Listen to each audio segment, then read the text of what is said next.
Conseil interministériel ce matin à la vice-présidence du gouvernement. Les travaux dirigés par Alexandre Barrot-Chambrier ont permis d'examiner 33 projets de texte. Les explications de Patrick Simangoy, Rodrigue Simangoy et Sarah Nzang. L'arrivée à l'immeuble du conseil interministériel du vice-président du gouvernement, Alexandre Barrot-Chambrier, a donné le ton de ce 8e conseil interministériel dont les travaux de ce 26 août 2025 ont permis d'examiner 33 projets de textes législatifs et réglementaires, dont 17 projets d'ordonnance, 12 projets de décrets, 3 projets de loi. Autant de textes examinés portant entre autres interdiction de l'exportation du manganèse brut extrait sur le territoire national à compter du 1er janvier 2029, conformément à la volonté du chef de l'État, chef du gouvernement, de transformer rapidement et durablement le Gabon. Les textes relatifs à la création, attribution et organisation de la commission interministérielle de suivi des projets intégrés de transformation locale de minerais, identification unique du patient et du professionnel de santé en République gabonaise, organisation et fonctionnement des centres hospitaliers universitaires de Libreville, Ovendo,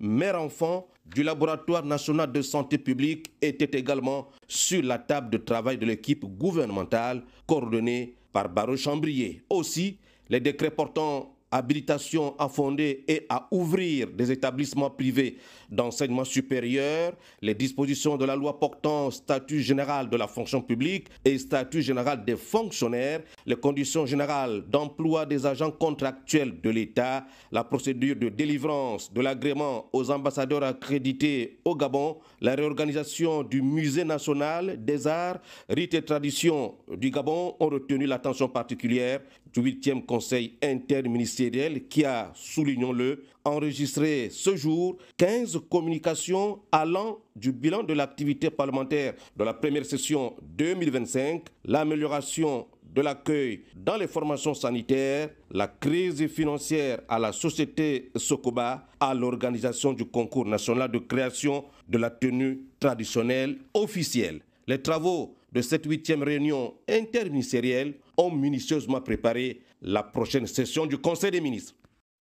Et s'adressant aux membres du gouvernement, Alexandre Barrot-Chambrier a rappelé la nécessité de respecter scrupuleusement le plan stratégique établi par le président de la République avant de revenir sur le déroulement des futures élections législatives et locales.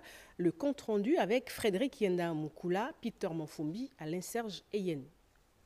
Dans sa communication, le vice-président du gouvernement a rappelé les instructions du chef de l'État et la nécessité de s'arrimer à sa vision. Ces réformes concernent la modernisation de l'administration, la restructuration des services publics personnalisés, la dynamisation de notre économie, la digitalisation des services publics ou encore l'amélioration des services sociaux de base doivent être engagés rapidement et sans hésitation. Les aspects de planification et de budgétisation ont également figuré en bonne place dans son discours. La planification nationale est la boussole de notre action. Sans document de cadrage produit à temps, il est impossible d'assurer la cohérence et l'efficacité de nos politiques publiques.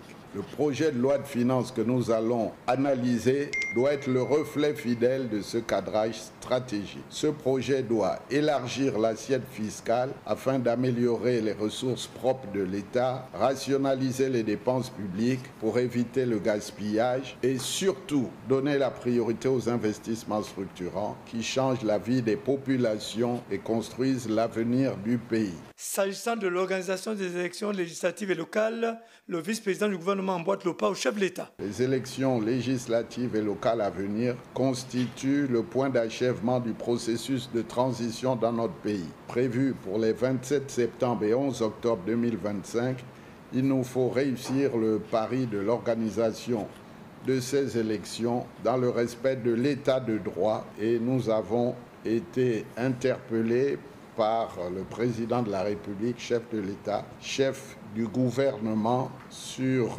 l'importance qu'il accorde au déroulement transparent de ces élections. Le ton a donc été donné par le coordinateur de l'action gouvernementale. Il revient aux membres du gouvernement d'incarner cette volonté politique, de la traduire en actes concrets et surtout d'en garantir les résultats au bénéfice des populations.